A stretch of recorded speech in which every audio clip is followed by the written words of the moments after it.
They reverse it to Dennis Espina from deep left in. Yes! Outside shot na naman, partner.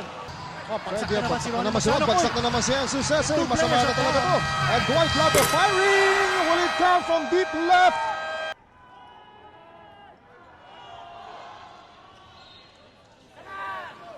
Muli po kami nagbabalik mga kaibigan. At kami nagmumula sa Urdaneta City, Pangasinan. Isang magandang gabi po sa inyo. Welcome to Game 2 of the Best of 7 Championship Series between San Miguel at Santa Lucia. Dito naman po sa ating Commissioner's Cup. But only a second to shoot and Olsen Rosella trying to beat the shot clock with that long shot. Ito yung sinasabi ko, partner, parang natidisrupt na ang rhythm ng San Miguel dito. Santa Lucia has gone off to a 10-1 run in the last 3 minutes. And a touch spot here by Quick Tide, the all-in-one group. Technology by Blacklight. Daniel Alfonso. Last, and successive. So both camps missing now.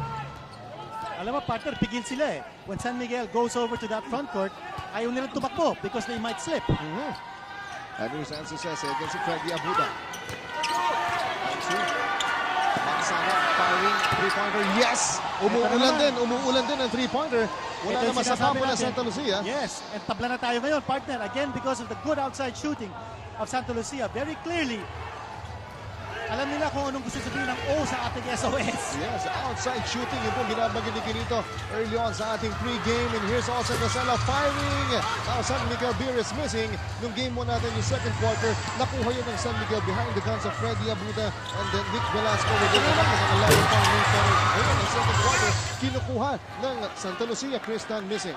Partner, yung isang pagkukulang din dito ng San Miguel na napapansin natin is the offensive rebound. No? They're not getting second attempts at the basket. They're not crashing the boards as hard as in game number 1. Daniel DeFonso sniping. Nothing there. Wala na pa naman. rin. And Ito yung here's sinasabi Robbie ko, Magsano. partner. Only one attempt here for San Miguel and they're not getting the offensive rebounds. Meanwhile, para naman sa Santa Lucia, will they exercise patience dito sa kanilang ofensiba? Ansu Sese spotting Ronnie Magsanok. They reverse it to Dennis Espina from deep left in. Yes! Outside shot na naman, partner. Parang target shooting ang nakikita natin dito, no? Which team will have the better touch from the outside? 29-27. Ngayon po nakakalamang na ang Santa Lucia. At ito ang kanilang unang tikim ng kalamangan dito po sa ating ball game. Meanwhile for San Miguel, Olsen Rosella. Baka na tinamaan. Lalabas, last touch, Ansu Sese. As we were mentioning, nagiging shootout na to. Okay, Coral Quinito. Because no one wants to enter that Walang lane, gusto partner. sumaksak, oo. Ayaw nilang sumaksak because of the leaks and because of the slippery floor. Ayan po, meron po tayong timeout. Kami po yung magbabalik. Punto. That's for sure. Balik po ang aksyon mga kaibigan mula dito sa Urdaneta City. At ito, lamang na po ang Santa Lucia ng dalawa, 29-27 as we approach the final 2 minutes of the second quarter. Stephen Howard losing the handle. Freddy Abuda sniping. Asintahan na nga nangyayari dito, Quinito. Exactly, partner. And with San Miguel Beer not able to get second attempts at the basket. Ito, Santa Lucia has now taken over the momentum. 3-point shooting this quarter na ito. No? 4 out of 6 of Santa Lucia. And San Miguel only 1 out of 5.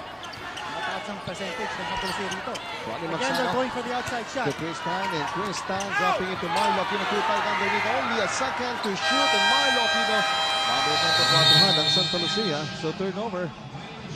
Balik ngayon ang bola dito sa San Miguel. Pero yung 3-point shot, yun ang main weapon ng Santa Lucia in this quarter, mga kaibigan. At mukha yata pinag-usapan ng San Miguel during the timeout, no? Because that shot of Kristan was challenged by no less than Stephen Howard. And that's why he had to give up the ball. A minute and 37 One good outside shooter for San Miguel is the game, si Dwight Lago, no? He's been sparingly by Coach John Chick in the last few games para po sa San Miguel. But Pero partner, ngayon, in a game like this, he might be able to be of use because he's a good shooter from the outside. and also Rosella, nagpapansin doon sa ating referee that time at kitang-kita yung foul ni Dennis Espino. At nasa penalty na po itong Santa Lucia, so this would mean 2 free throws para dito kay Olsen Rosella. Well, mga kaibigan, the last time San Miguel Beer and Santa Lucia met each other in Urdaneta, dito po yun ay was during the elimination round of the 1998 Commissioner's Cup kung saan nanalo naman ang Beermen 64. Pero kanina sa nga sa pregame mo, Quinito, kung babalikan natin sinasabi na wala na pagkasa Santa Lucia.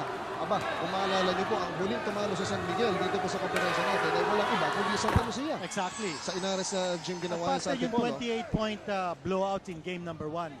that's easily erased by a victory here by Santa Lucia. Even if Santa Lucia wins here by just 1 point, the series is back to scratch, no? Kanya importante ito for Santa Lucia. If they lose big here, delikado na, no? But if they even up the series, well, it's still gonna be anybody's series, anybody's title. By the way, mga kaibigan, the Beermen's 28-point victory, yung pong Game 1 natin, was the biggest in the PBA Finals since Alaska clinched the 1997 Governor's Cup title over Purefoods with a 94-66 victory in Game 10.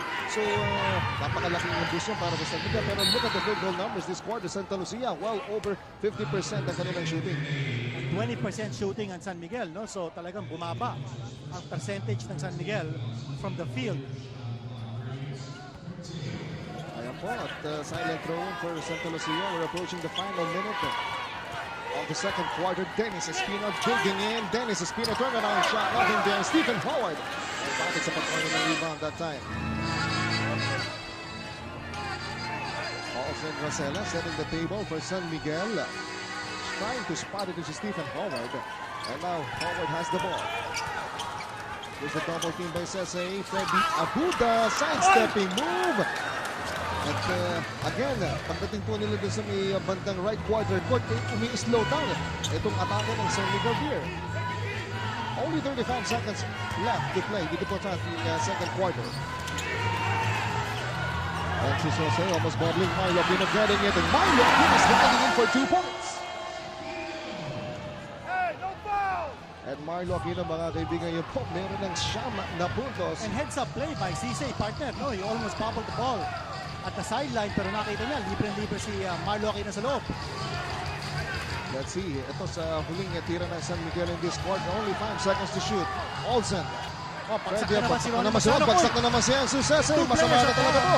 And Dwight Lato firing! Will it come from deep left? Ano yun? Let's Pasok see. o hindi? Let's see it. Magko-confer itong ating referees. Ano yan? No The shot count. won't count. No count. Possible equalizer sana yun coming from Dwight Lago. But look at Ronnie Magsano. He's down together with Enzo Sese. So And two players down on the floor. And really a cause for concern para sa PBA na itong nangyayari dito sa mga kay Ronnie Magsano and Enzo Sese at sa ating playing conditions dito po sa Urdaneta City. But anyway mga kaibigan, halftime na po tayo at mamaya abangan niyo po ating Adidas halftime break.